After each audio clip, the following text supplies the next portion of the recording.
어머니, 칠순 축하드려요. 아이고, 이것들아. 그냥 오기만 해도 되는데 뭔 이렇게까지. 순자의 목소리에는 기쁨이 가득했습니다. 칠순 생일이라고 해봐야 혼자 미역국 끓여 먹을 생각이었는데 아들 내외가 이렇게 찾아와 주니 가슴이 뭉클했죠. 케이크 초를 끄고 난 뒤 유진이 커다란 봉투를 순자 앞에 내밀었어요. 어머님, 이거 열어보세요. 저희가 정성껏 준비한 선물이에요. 순자가 봉투를 열자 비행기 그림이 그려진 서류들이 나왔습니다. 이게 뭐냐? 순자는 영문을 모르겠다는 표정으로 서류를 들여다봤어요. 민호가 어머니 손을 꼭 잡으며 말했습니다. 어머니 평생 고생만 하셨잖아요. 10박 11일 동남아 여행 보내드리려고요. 순자는 순간 귀를 의심했어요. 해외여행이라니 평생 이 동네 벗어나 본 적도 없는 자신에게 비행기를 타고 외국을 간다는 게 믿기지 않았죠. 아니, 이게 무슨 비행기를 내가 어떻게 타? 순자는 당황하며 손을 내저었지만 유진이 순자의 손을 꼭 잡았습니다. 어머님, 걱정 마세요. 저희가 다 알아봤어요. 한국 사람들이 많이 가는 곳이고 호텔도 깨끗하고요. 민호도 거들었죠. 어머니, 평생 우리 키우시느라 고생하셨잖아요. 이번엔 제대로 쉬다 오세요. 순자의 눈가에 눈물이 맺혔습니다. 죽은 남편 생각도 나고 혼자 과일 가게 하며 아들 대학 보낸 그 힘들었던 시절이 주마등처럼 스쳐갔어요. 그래, 고맙다. 너희 덕분에 이 늙은이가 비행기를 타보네. 출국 전날 유진이 커다란 서류 봉투를 들고 순자를 찾아왔어요. 어머님, 해외여행 가시면 만약을 위해 보험을 들어야 해요. 유진은 능숙하게 서류를 펼치며 설명했습니다. 여기 여행자 보험이랑 혹시 다치실까봐 의료보험도 같이 들어뒀어요. 순자는 서류를 보니 머리가 지끈거렸어요. 한글로 빼곡히 써 있었지만 무슨 말인지 하나도 이해가 안 됐죠. 그래, 내가 알아서 해라. 나는 이런 거 잘 모르니까. 유진이 붉은 도장을 순자 손에 쥐어줬습니다. 어머님, 여기 이렇게만 찍어주시면 돼요. 순자는 며느리가 가리키는 곳마다 도장을 꾹꾹 눌렀어요. 한 장, 두 장, 세 장. 모두 5장의 서류에 도장이 찍혔습니다. 유진은 서류를 재빨리 챙겨 가방에 넣으며 환하게 웃었죠. 어머님, 이제 안심하고 다녀오세요.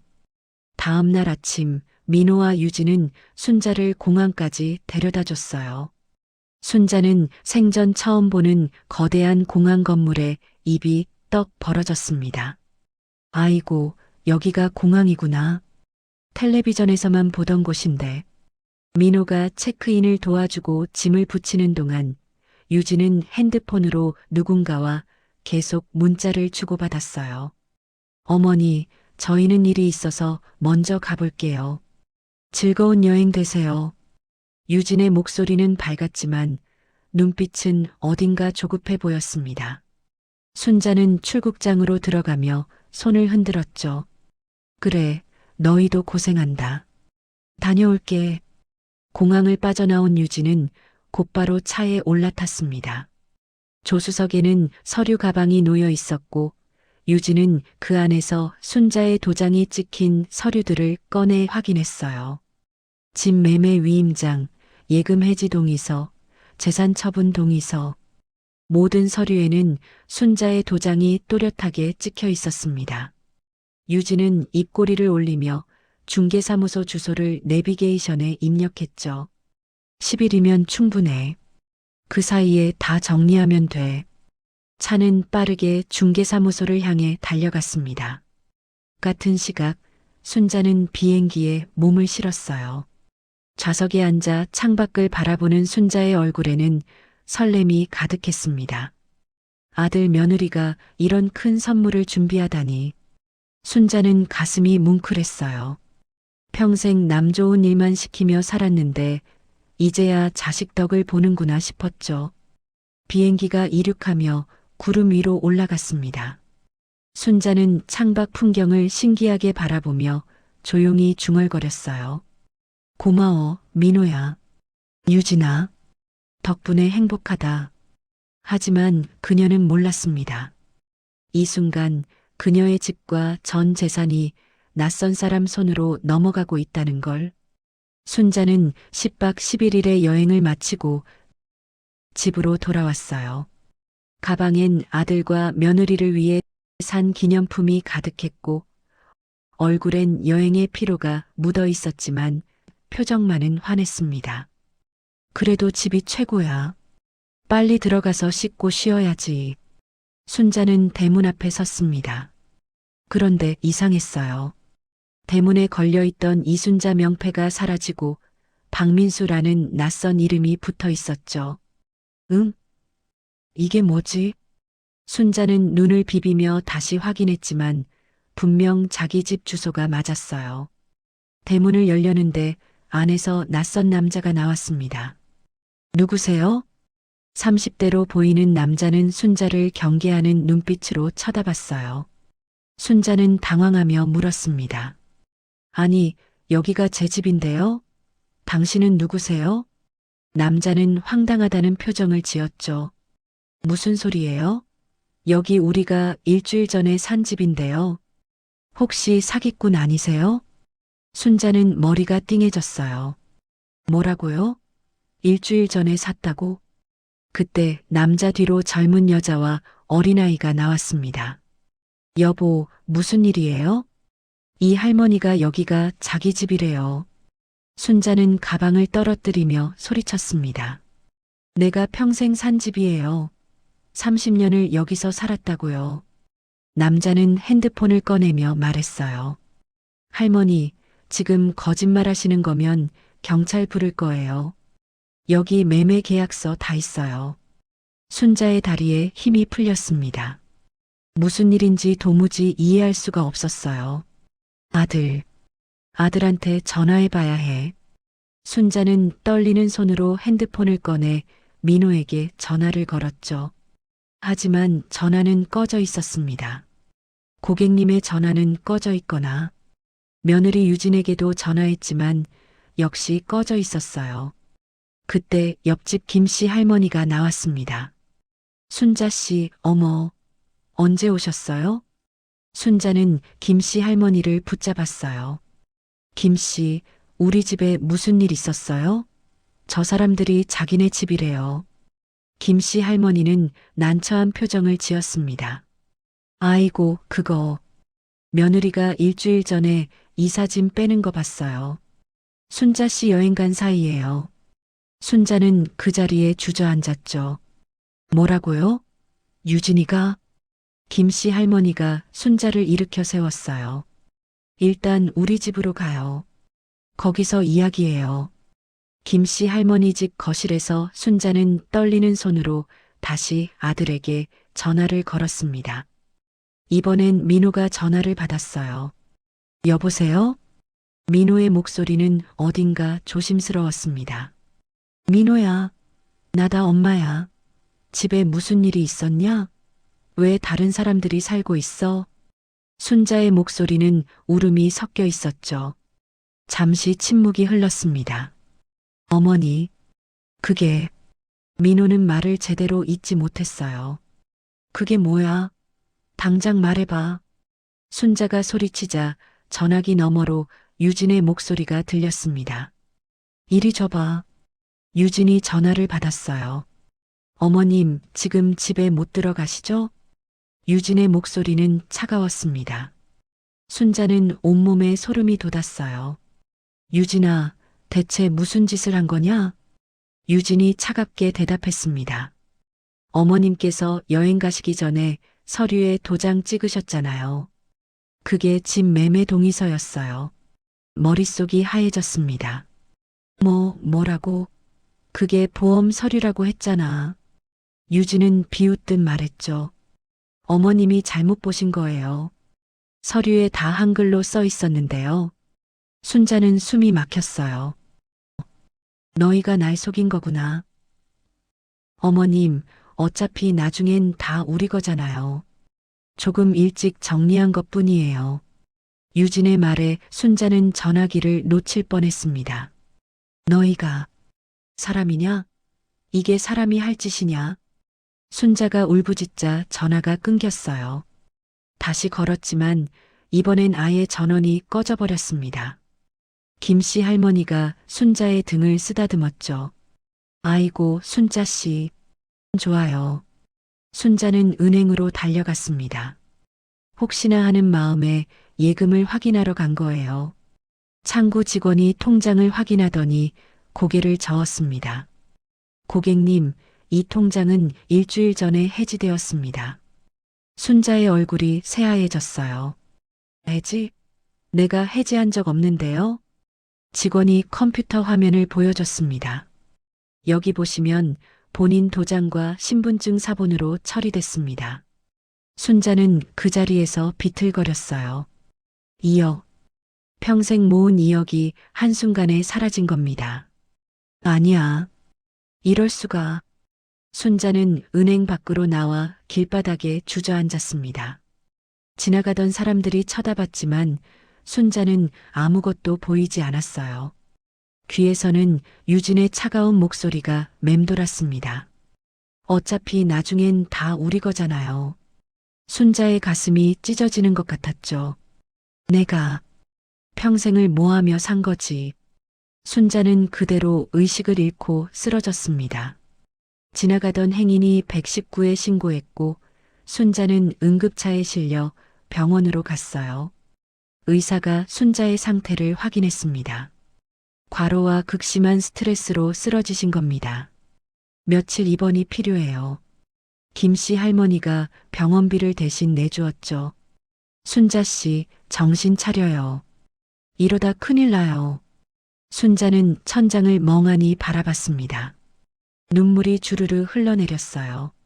내가 뭘 잘못한 거지? 아들 믿고 며느리 믿은 게 죄야? 사흘 뒤 태어난 순자는 민호가 다니던 회사를 찾아갔습니다.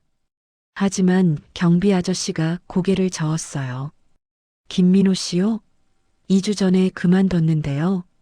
순자는 다리에 힘이 풀렸습니다. 회사도 그만뒀다는 건 처음부터 도망칠 계획이었다는 뜻이었죠. 어디로 갔는지 아세요? 글쎄요, 급하게 퇴사해서 아무도 몰라요.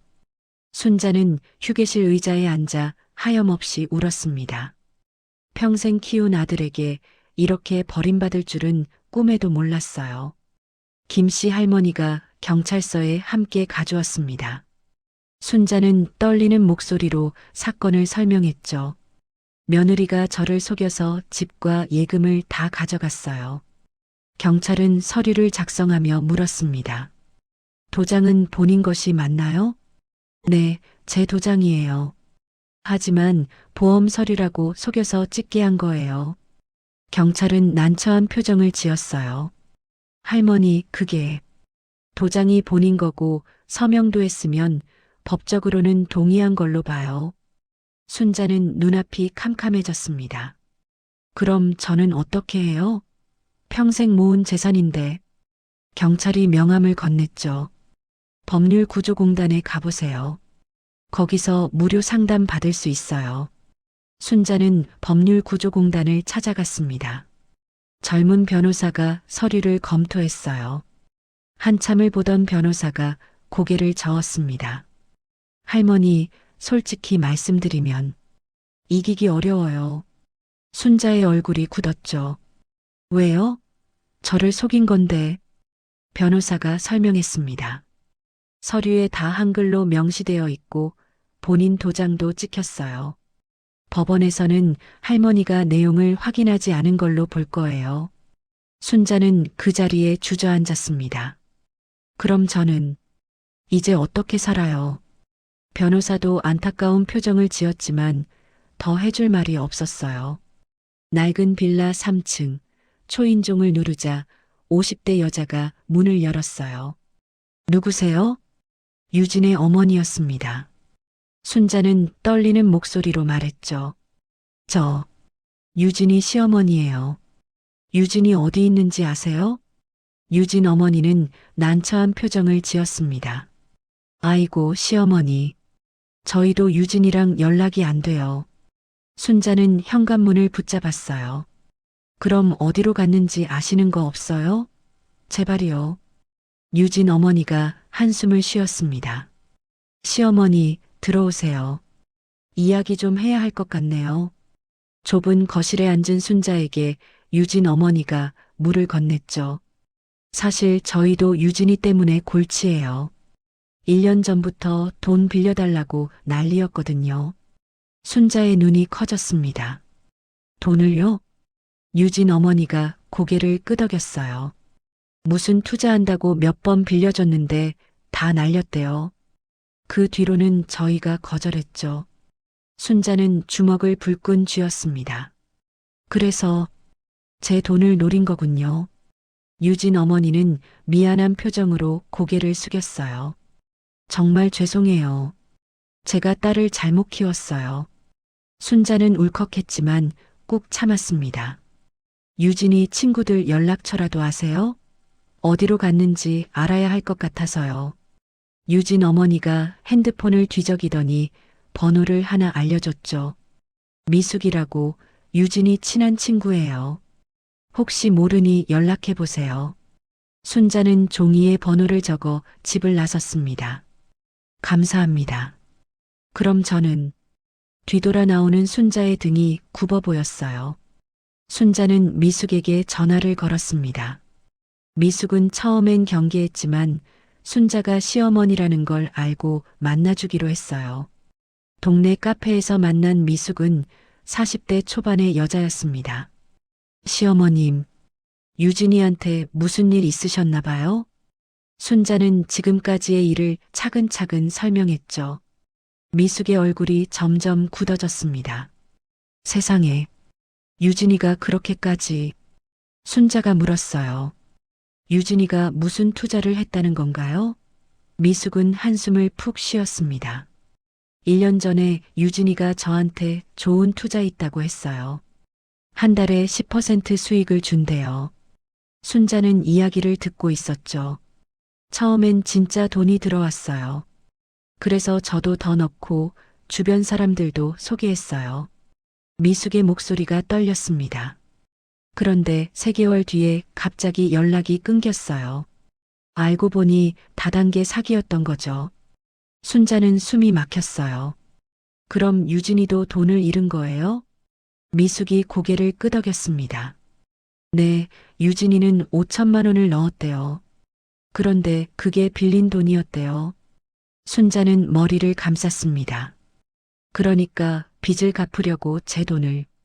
미숙이 순자의 손을 잡았어요.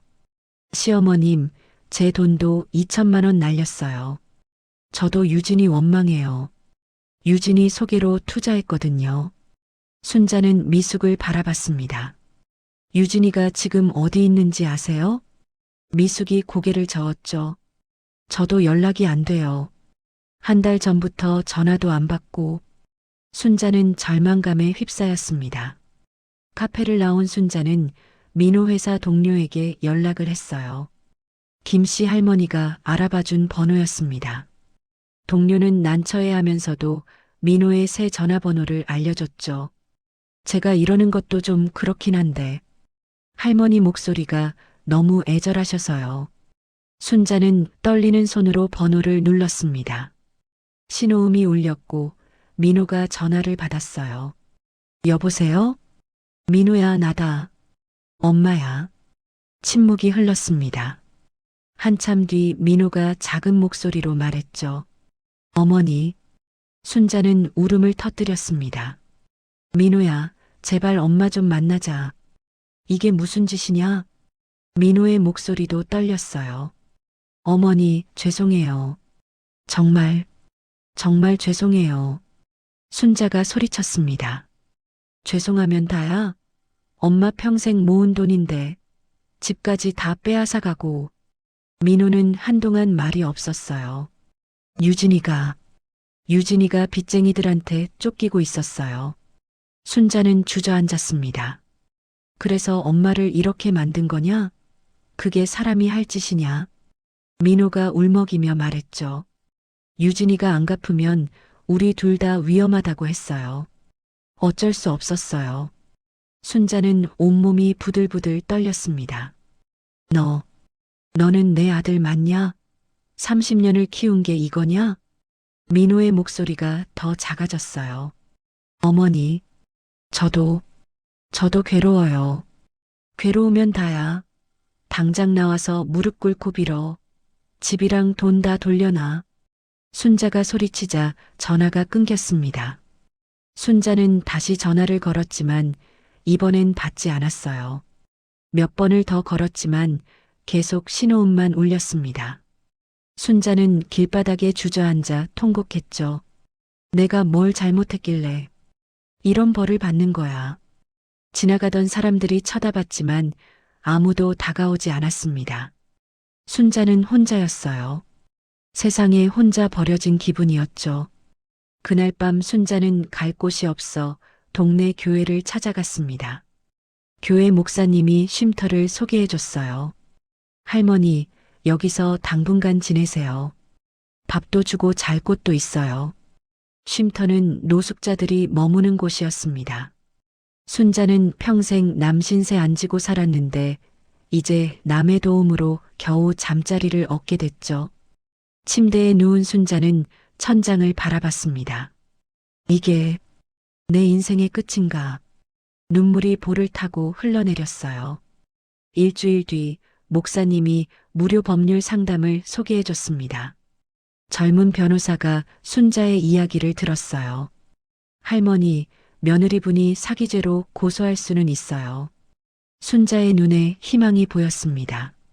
그럼 제 돈을 돌려받을 수 있나요? 변호사가 고개를 저었죠. 승소해도 며느리한테 재산이 없으면 못 받아요.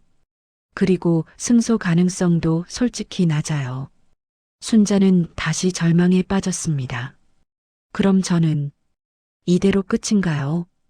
변호사도 안타까워했지만 더 해줄 말이 없었어요. 순자는 쉼터로 돌아와 침대에 누웠습니다. 옆 침대 할머니가 말을 걸었죠. 힘드시죠? 저도 아들한테 버림받았어요.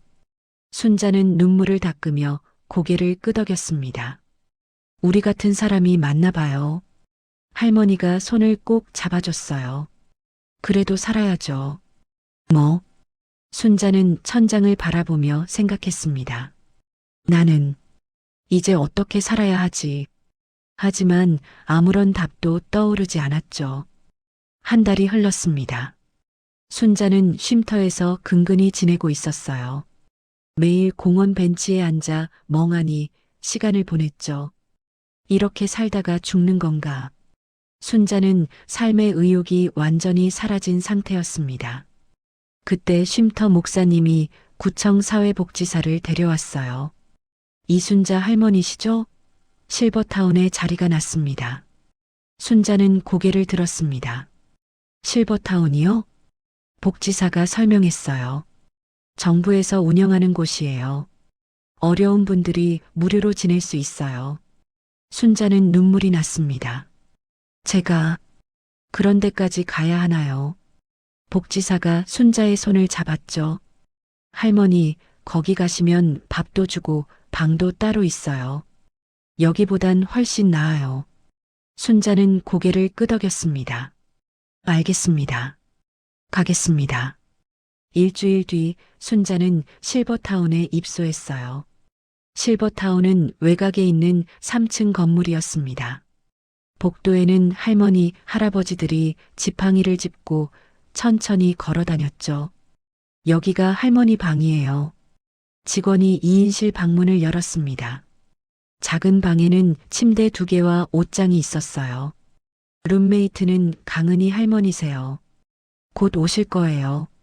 순자는 짐을 풀며 한숨을 쉬었습니다. 이게 내 마지막 보금자리인가? 잠시 후 문이 열리며 60대 후반의 할머니가 들어왔어요. 어머, 새로 오셨네요? 저는 강은희예요.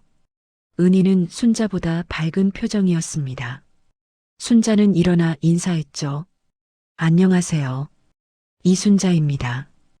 은희가 손을 내밀었어요. 반가워요. 앞으로 잘 지내요. 순자는 은희의 손을 맞잡았습니다. 두 사람은 침대에 나란히 앉아 이야기를 나누기 시작했죠.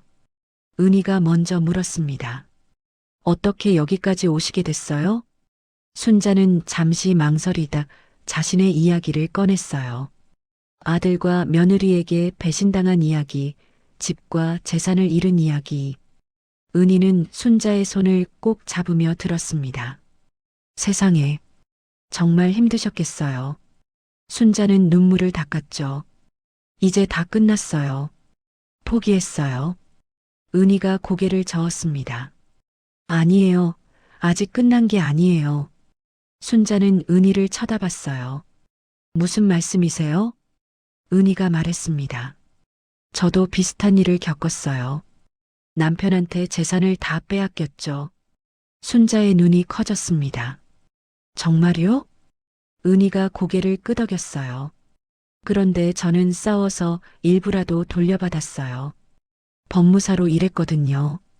순자는 가슴이 두근거렸습니다. 그럼 제 돈도 돌려받을 수 있나요? 은희가 진지한 표정을 지었죠. 일단 서류를 봐야 알겠어요. 있으면 가져와 보세요. 다음 날 순자는 쉼터에 맡겨뒀던 짐에서 서류를 찾아왔습니다. 유진이 도장을 찍게 했던 그 서류들이었죠. 은희는 돋보기를 쓰고 서류를 꼼꼼히 살폈어요. 이건 집 매매 위임장이고 이건 예금 해지 동의서. 순자는 옆에서 불안하게 지켜봤습니다. 어떠세요? 희망이 있나요? 은희가 서류를 내려놓았어요. 일단 며느리가 할머니를 속여서 서명하게 한 게 맞죠? 순자가 고개를 끄덕였습니다. 네, 여행자 보험이라고 속였어요. 은희가 턱을 괴며 생각했어요. 그럼 사기죄로 고소할 수 있어요. 문서 위조 혐의도 붙일 수 있고요. 순자의 눈에 희망이 보였습니다. 정말요? 그럼 제 돈을 돌려받을 수 있나요? 은희가 조심스럽게 말했죠. 돌려받을 수 있을지는 모르겠어요. 하지만 며느리를 처벌할 수는 있어요. 순자는 주먹을 쥐었습니다. 처벌이라도 받게 하고 싶어요. 은희가 순자의 손을 잡았어요. 제가 도와드릴게요. 함께 싸워봐요. 은희는 옛 동료 법무사에게 연락했습니다. 민수야, 나 은희야. 부탁 좀 할 게 있어.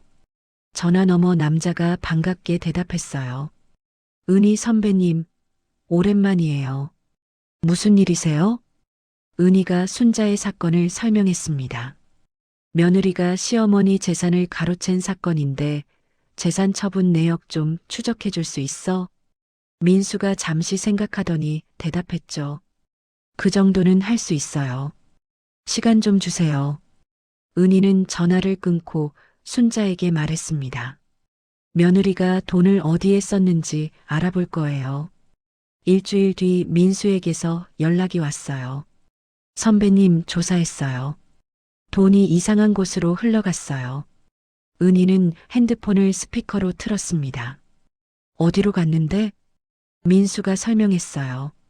대부분이 행복투자 모임이라는 곳으로 갔어요. 알아보니 다단계 사기 조직이래요. 은희와 순자는 눈을 마주쳤습니다. 다단계 사기 조직? 민수가 계속 말했죠. 네, 경찰이 수사 중인 곳이에요. 피해자가 수백 명이래요. 은희는 무릎을 탁 쳤습니다. 그럼 이건 단순 사기가 아니라 조직적 범죄야. 은희는 순자를 쳐다봤어요. 할머니, 이거 경찰에 제보하면 돼요. 며느리도 이 조직이랑 연루된 거잖아요. 순자는 떨렸지만 고개를 끄덕였습니다. 그래요, 신고해요. 유진이를 처벌받게 해야 해요. 은희가 손을 꼭 잡았죠. 내일 경찰서 가요. 제가 같이 갈게요. 순자는 처음으로 한 달 만에 웃었습니다. 고마워요, 은희 씨. 은희도 웃으며 대답했어요. 당연하죠. 우리 이제 가족이잖아요.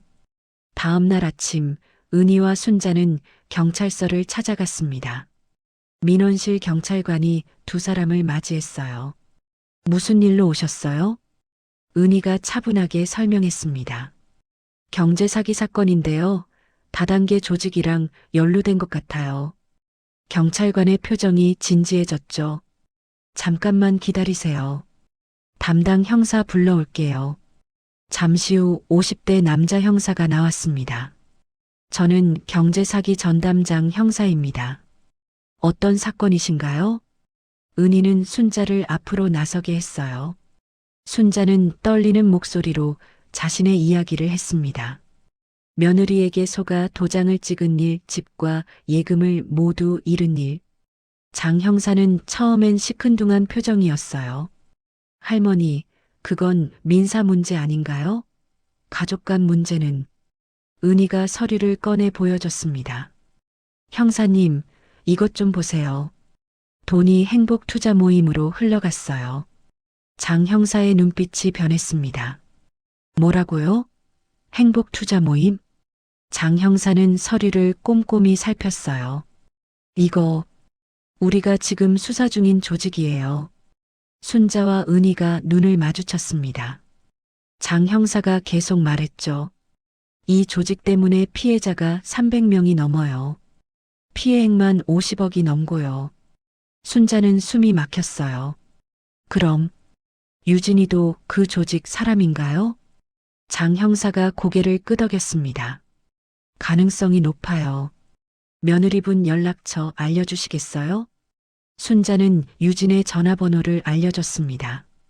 장 형사는 컴퓨터로 뭔가를 확인했어요. 박유진. 있네요. 이미 우리 수사 대상 명단에 있어요. 순자는 가슴이 철렁했습니다. 그럼 유진이를 잡을 수 있나요? 장 형사가 진지하게 말했죠. 할머니께서 증거를 제공해 주시면 도움이 될 거예요. 특히 며느리와 직접 대화한 녹음이 있으면 좋아요. 은희가 물었습니다. 지금이라도 녹음하면 되나요?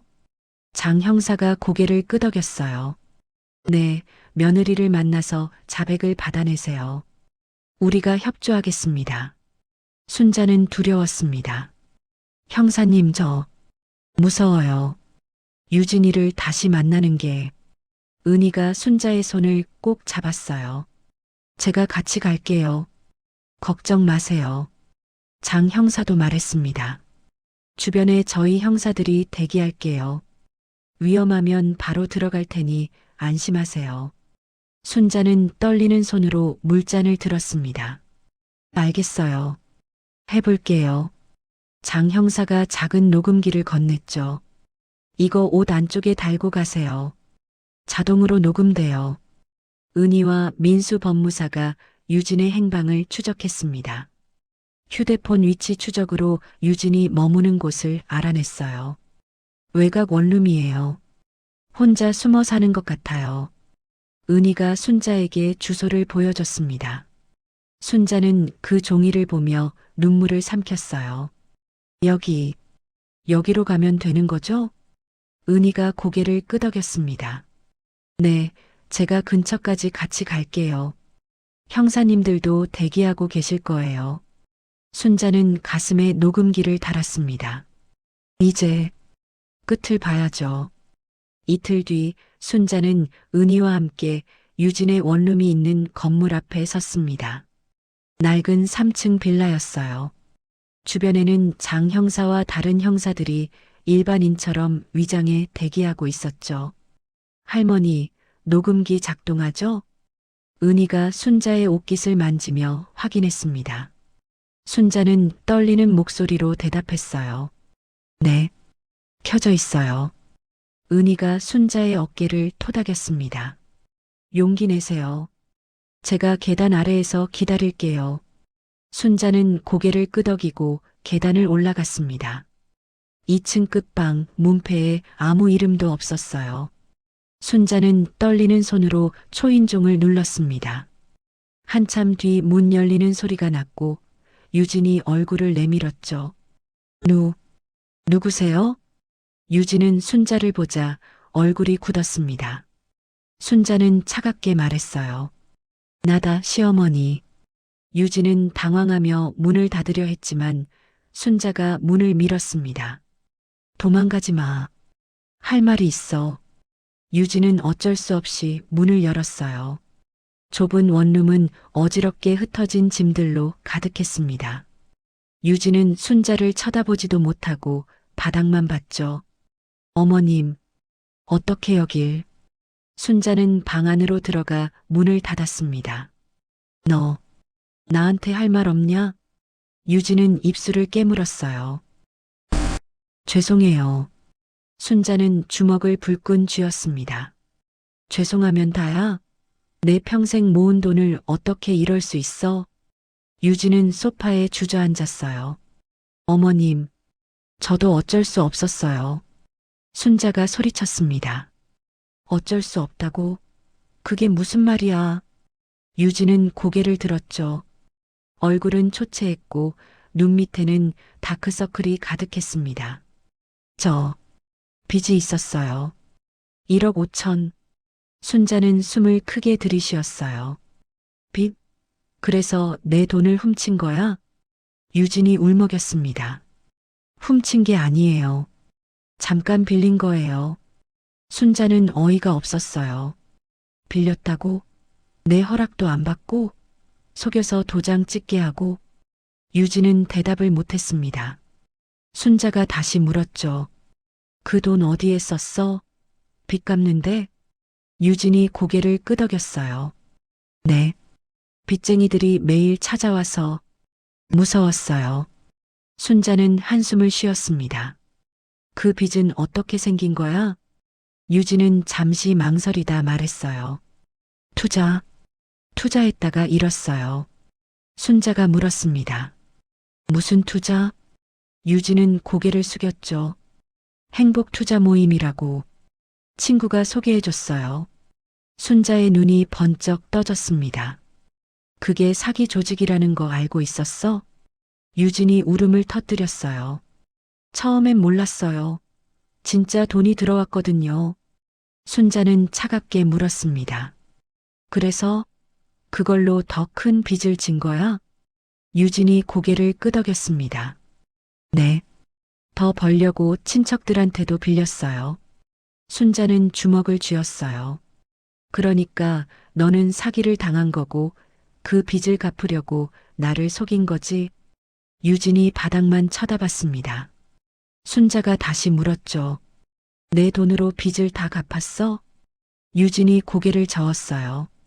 아니요. 일부만 갚았어요. 나머지는 순자의 목소리가 떨렸습니다. 나머지는 뭐야?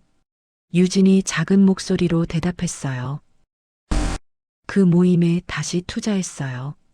순자는 그 자리에 주저앉을 뻔했습니다. 뭐라고? 유진이 울먹이며 말했죠. 이번엔 진짜라고 했어요. 원금의 2배를 돌려준다고. 순자는 온몸이 부들부들 떨렸어요. 너 정신이 있는 거야 없는 거야? 유진은 바닥에 얼굴을 묻었습니다. 저도 어쩔 수 없었어요. 순자는 차갑게 물었습니다. 민호도 알고 있었어?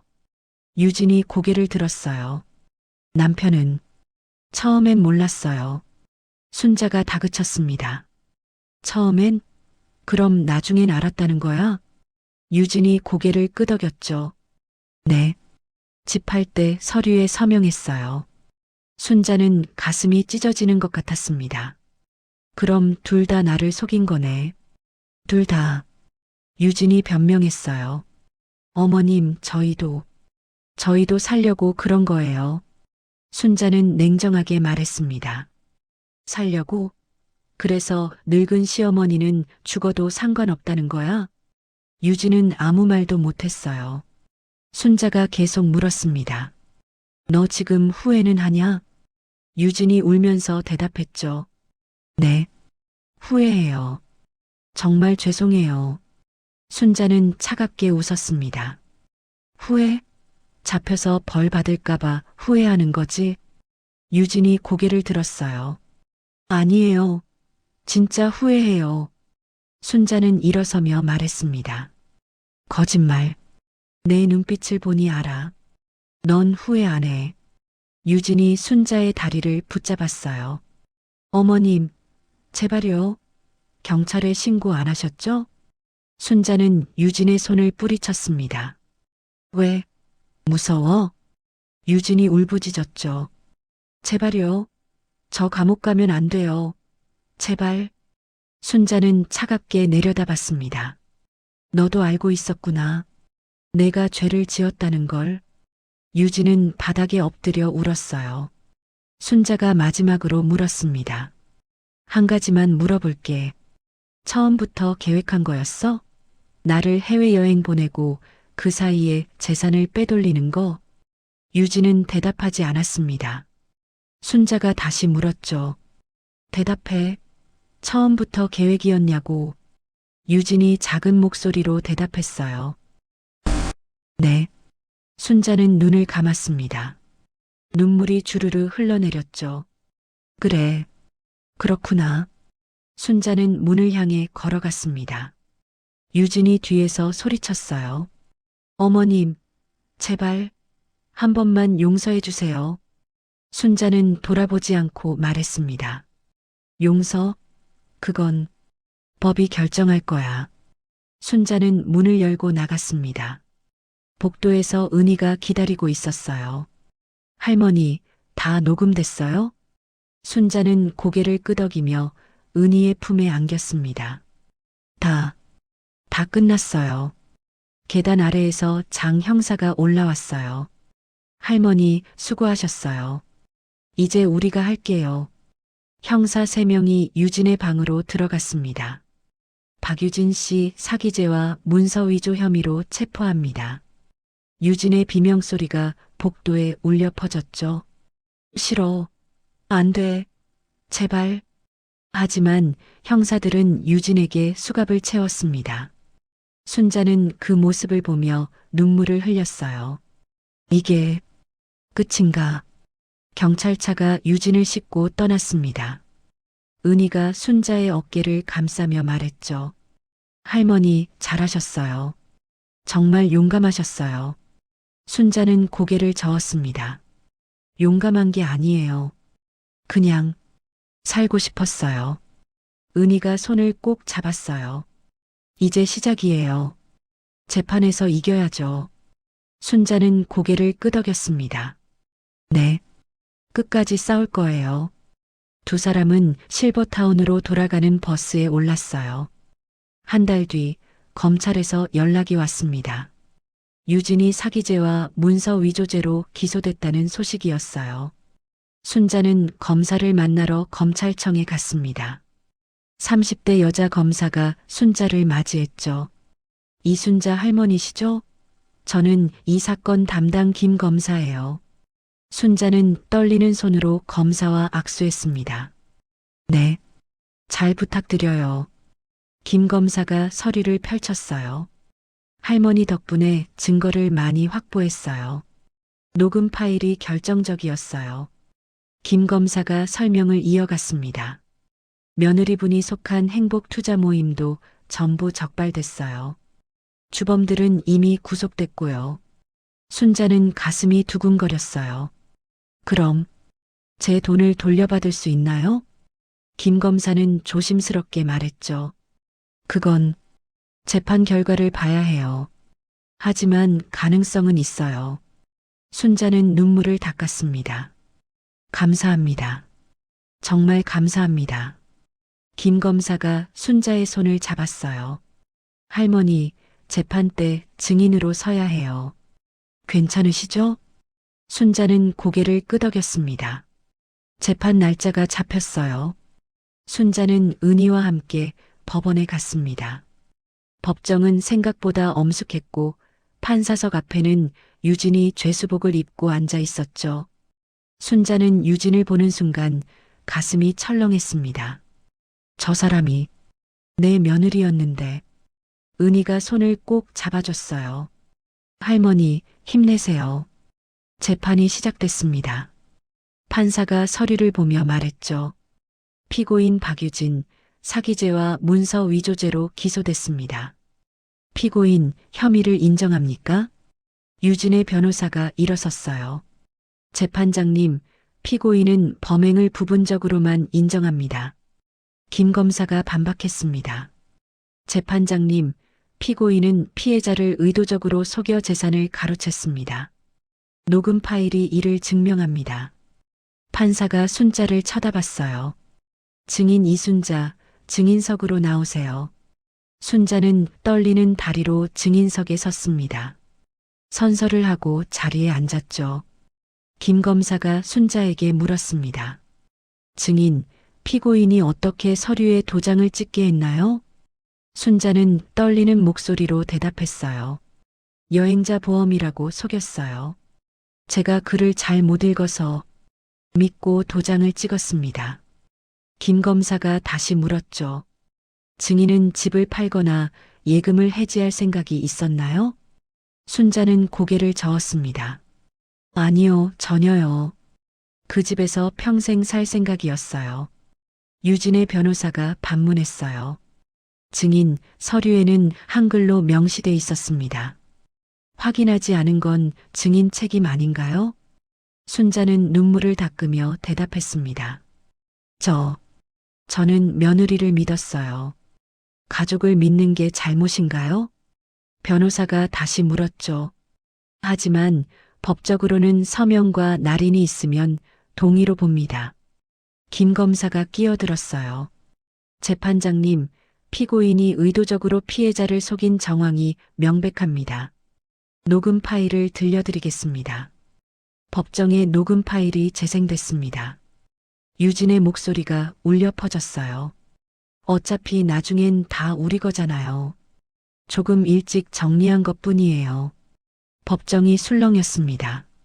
판사가 유진을 쳐다봤죠. 피고인, 이 발언이 사실입니까? 유진은 고개를 숙였습니다. 네. 판사가 눈살을 찌푸렸어요. 피고인은 피해자를 의도적으로 기만한 것이 명백하군요. 유진의 변호사가 변명했습니다. 재판장님, 피고인은 빚에 시달려 어쩔 수 없었습니다. 정상 참작을 부탁드립니다. 김 검사가 반박했죠. 빚이 있다고 해서 사기를 저질러도 되는 겁니까? 피해자는 평생 모은 재산을 잃었습니다. 순자는 증인석에서 말했습니다. 재판장님, 저는 70평생 남한테 피해 준 적 없어요. 혼자 과일 가게 하며 아들 키웠어요. 순자의 목소리가 떨렸죠. 그 아들과 며느리를 믿었는데 이렇게 배신당할 줄 몰랐어요. 법정이 조용해졌습니다. 순자는 눈물을 흘리며 계속 말했어요. 제 돈, 제 집 돌려받고 싶어요. 그게 너무 큰 욕심인가요? 판사도 안타까운 표정을 지었습니다. 증인, 자리로 돌아가세요. 다음은 민호 차례였어요. 민호도 공범 혐의로 증인석에 섰습니다. 김 검사가 물었죠. 증인, 집 매매에 동의 서명을 한 게 맞나요? 민호는 고개를 끄덕였어요.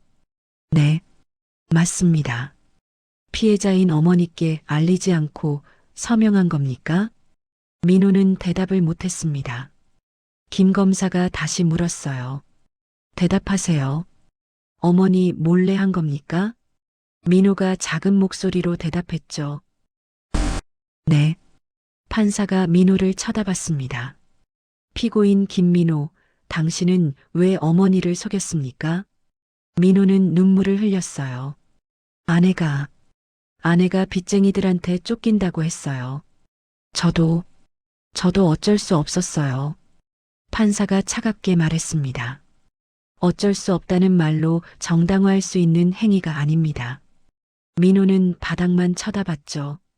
순자는 아들을 보며 고개를 저었습니다. 저 사람이 내가 키운 아들이 맞나? 재판은 2시간 동안 이어졌어요. 마지막으로 판사가 말했습니다. 피고인들에 대한 판결은 2주 뒤에 선고하겠습니다. 퇴정하세요. 재판이 끝나고 순자는 법정을 나왔습니다. 은희가 물었어요. 할머니, 괜찮으세요? 순자는 고개를 끄덕였습니다. 네. 이제 결과만 기다리면 되죠. 은희가 손을 꼭 잡았죠. 할머니, 분명 좋은 결과 있을 거예요. 2주 뒤 선고 공판이 열렸습니다. 순자와 은희는 다시 법정에 앉았어요. 판사가 판결문을 읽기 시작했습니다. 피고인 박유진은 피해자를 기만해 재산을 편취한 사기죄와 문서 위조죄로 징역 3년을 선고한다. 유진은 그 자리에서 무너졌어요. 안 돼. 안 돼. 판사가 계속 말했습니다.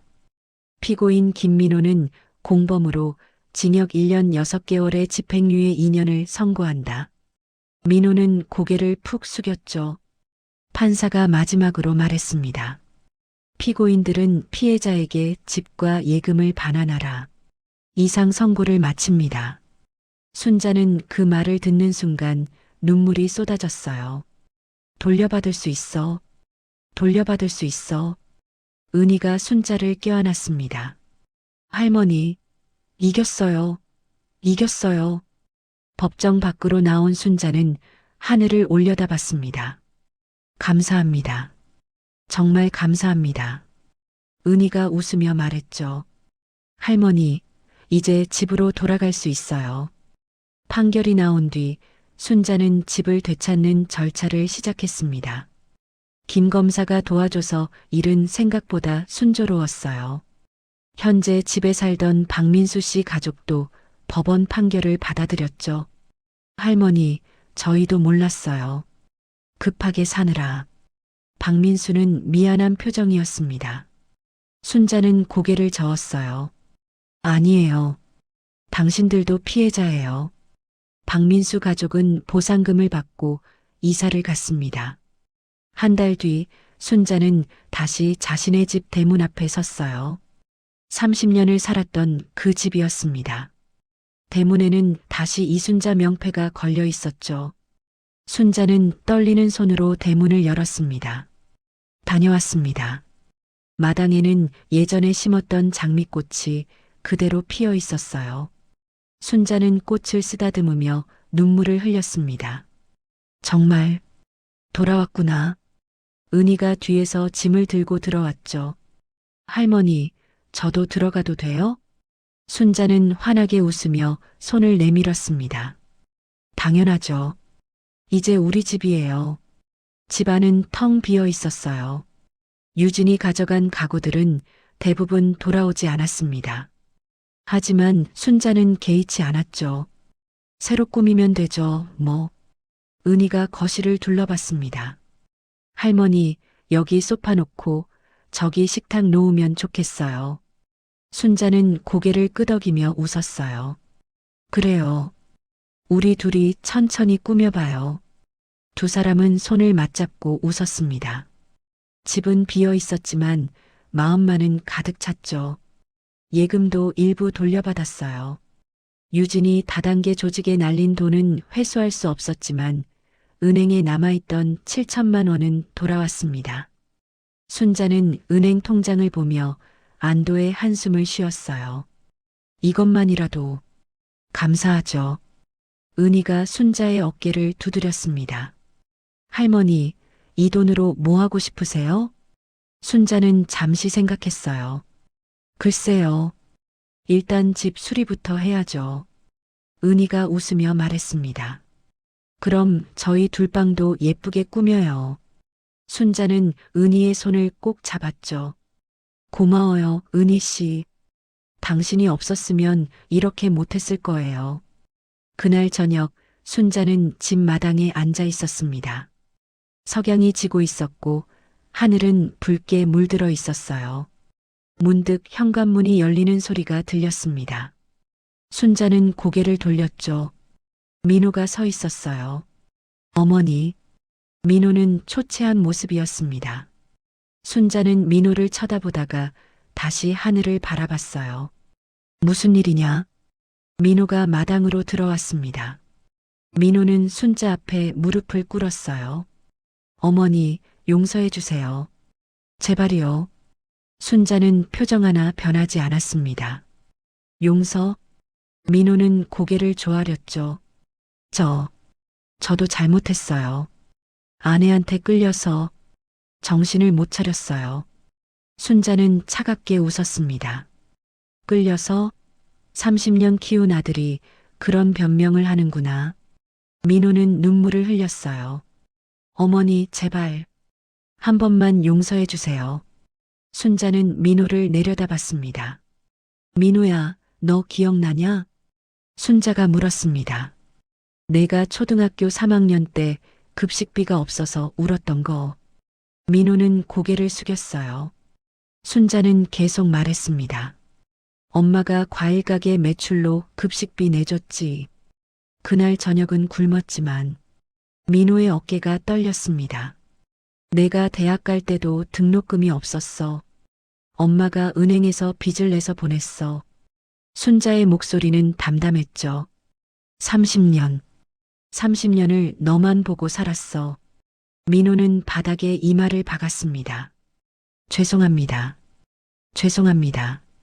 순자는 자리에서 일어났어요. 민호야, 이제 일어나. 민호가 고개를 들었습니다. 순자는 차갑게 말했죠. 넌 이제 내 아들이 아니야. 민호의 얼굴이 창백해졌어요. 어머니. 순자는 집 안으로 걸어갔습니다. 다시는 이 집에 오지 마. 난 아들 없어. 민호가 소리쳤죠. 어머니, 제발. 하지만 순자는 문을 닫아버렸습니다. 민호는 마당에 주저앉아 울었어요. 은희가 거실에서 순자를 맞이했습니다. 할머니, 괜찮으세요? 순자는 고개를 끄덕였어요. 네, 괜찮아요. 하지만 순자의 눈에는 눈물이 고여 있었습니다. 그래도 내 아들인데.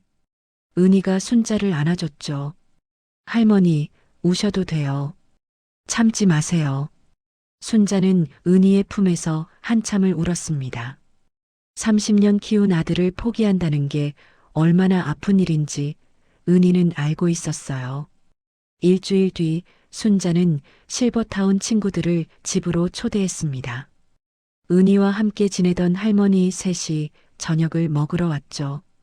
와, 순자 씨 집 정말 좋네요. 마당도 있고 꽃도 예쁘고. 할머니들은 신나게 집을 구경했습니다.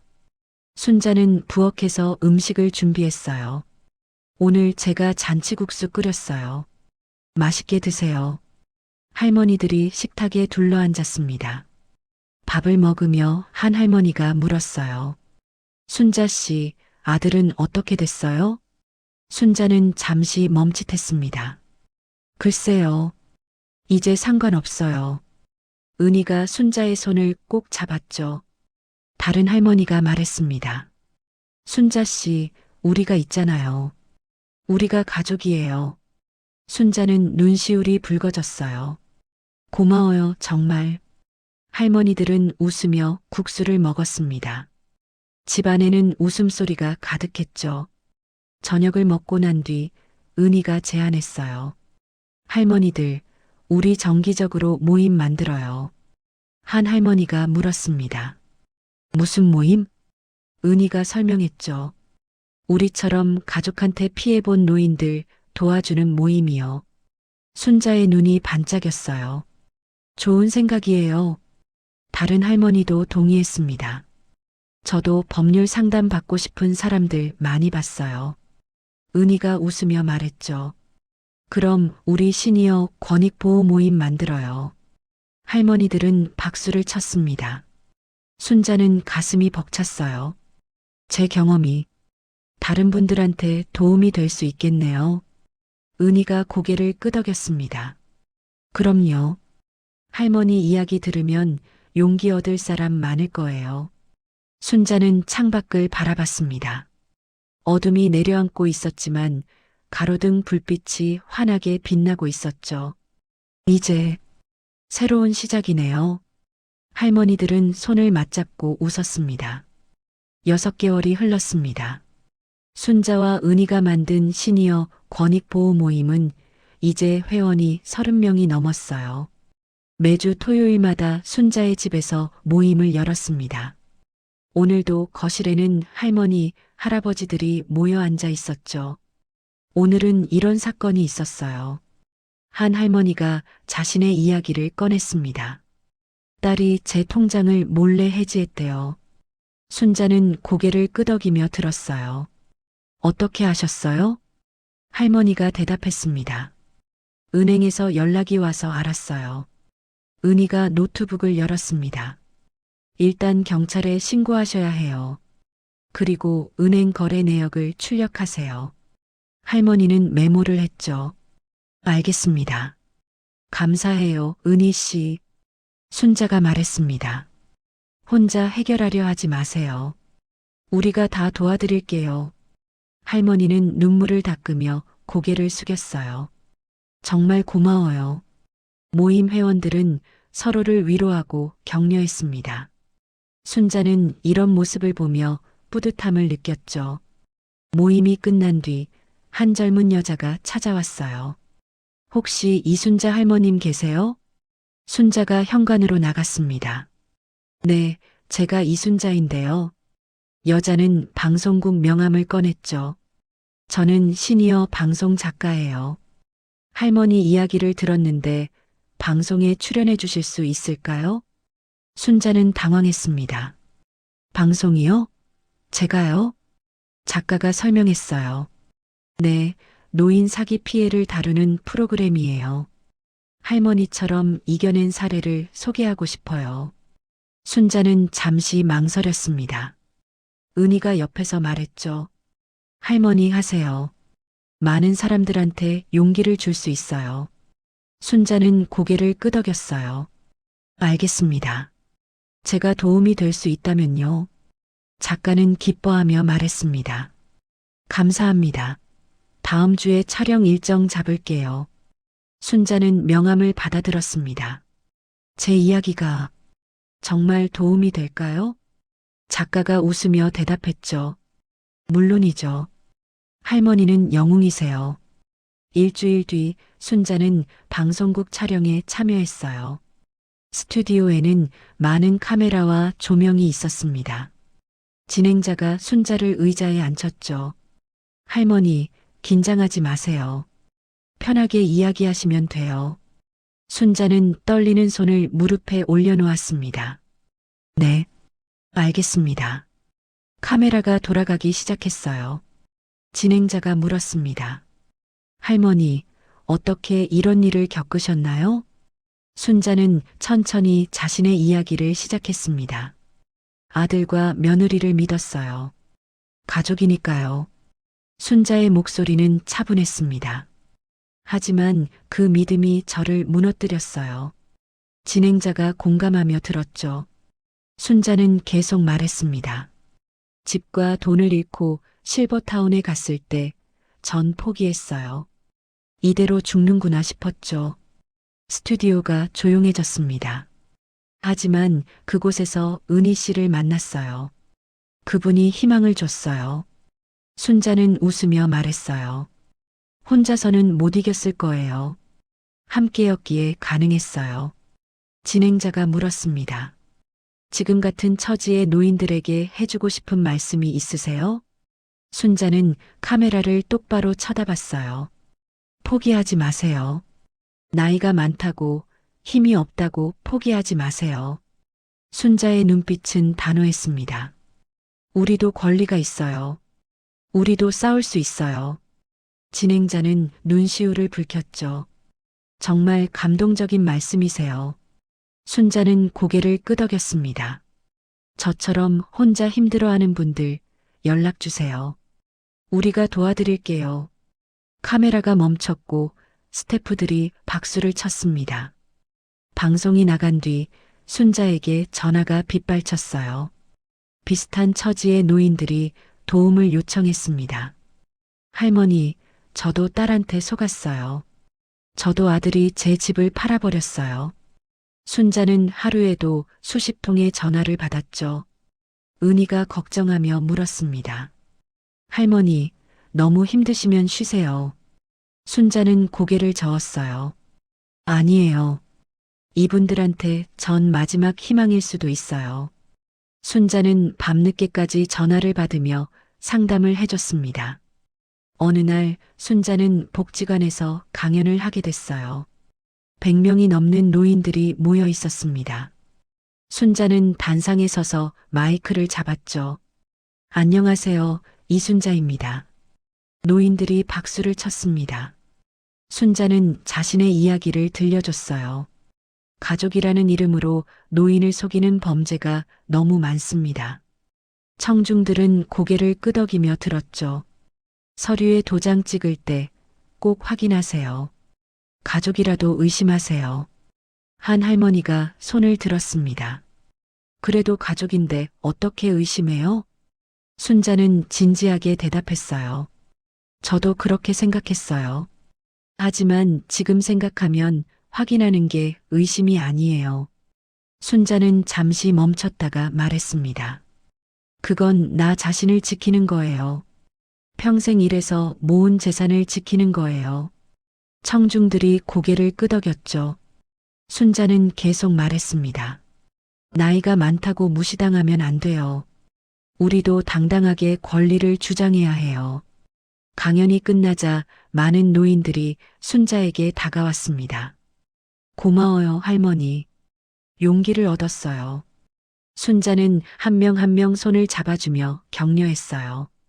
집으로 돌아온 순자는 은희와 차를 마시고 있었습니다. 은희 씨, 우리 정말 많은 일을 했네요. 은희가 웃으며 대답했죠. 그러게요. 6개월 전만 해도 상상도 못했어요. 순자는 창밖을 바라봤습니다. 마당에 장미꽃이 활짝 피어 있었어요. 이제야 진짜 살아있다는 느낌이 들어요. 은희가 순자의 손을 잡았습니다. 할머니, 저도 할머니 만나서 새로운 삶을 얻었어요. 두 사람은 웃으며 차를 마셨죠. 그날 저녁 순자의 핸드폰이 울렸어요. 낯선 번호였습니다. 순자는 전화를 받았죠. 여보세요? 전화 너머로 유진의 목소리가 들렸습니다. 어머니, 저예요, 유진이에요. 순자는 잠시 말을 잃었어요. 유진은 교도소에서 전화를 한 것이었습니다. 어머니, 제가 정말 잘못했어요. 유진의 목소리는 떨리고 있었죠. 용서해 주세요. 제발이요. 순자는 한참을 침묵했습니다. 은희가 걱정스럽게 쳐다봤어요. 순자는 천천히 입을 열었습니다. 유진아. 유진이 울먹이며 대답했죠. 네, 어머니. 순자는 차분하게 말했습니다. 용서는 내 스스로에게 구해. 유진이 울음을 터뜨렸어요. 어머니. 순자는 계속 말했습니다. 난 이제 내 인생을 살 거야. 너도 내 인생을 살아. 순자는 전화를 끊었습니다. 은희가 물었어요. 할머니, 괜찮으세요? 순자는 고개를 끄덕였습니다. 네. 이젠 정말 괜찮아요. 순자는 창밖을 바라봤죠. 해가 지고 있었고 하늘은 붉게 물들어 있었습니다. 이제 진짜 새로운 시작이에요. 은희가 순자의 어깨에 머리를 기댔습니다. 할머니, 우리 앞으로도 오래오래 함께해요. 순자는 은희의 손을 꼭 잡았어요. 그럼요. 우리는 가족이잖아요. 다음 날 아침 순자는 마당에서 장미꽃에 물을 주고 있었습니다. 이웃 김씨 할머니가 담 너머로 인사했어요. 순자 씨, 요즘 정말 바쁘시죠? 텔레비전에서 봤어요. 순자는 웃으며 대답했습니다. 아이고, 별거 아니에요. 김씨 할머니가 말했죠. 아니에요. 순자 씨 덕분에 용기 얻은 사람 많아요. 순자는 고개를 끄덕이며 꽃에 물을 줬습니다. 겪은 일이 누군가에게 도움이 된다니 감사하죠.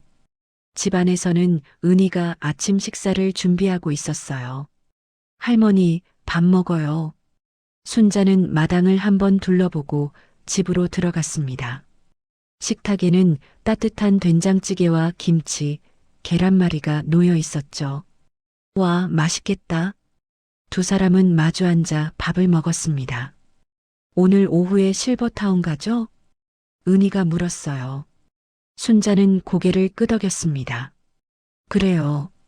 새로 오신 분들 상담해 드려야죠. 은희가 웃으며 말했습니다. 할머니, 쉬지도 않고 일만 하시네요. 순자는 밥을 한 숟가락 떠먹으며 말했어요. 이제야 살아있다는 느낌이 들어서 그래요. 은희가 순자를 쳐다봤습니다. 할머니, 행복하세요? 순자는 잠시 생각하다 활짝 웃었죠. 네, 정말 행복해요. 밥을 다 먹고 난 뒤 순자는 거실 소파에 앉아 창밖을 바라봤습니다. 따뜻한 햇살이 마당을 비추고 있었어요. 장미꽃은 바람에 살랑살랑 흔들리고 있었죠. 순자는 조용히 중얼거렸습니다. 이제야 진짜 행복이 뭔지 알 것 같아. 은희가 옆에 앉으며 물었어요. 뭐라고 하셨어요? 순자는 은희를 보며 웃었습니다. 아무것도 아니에요. 그냥 고맙다는 말이에요. 은희가 순자의 손을 잡았죠.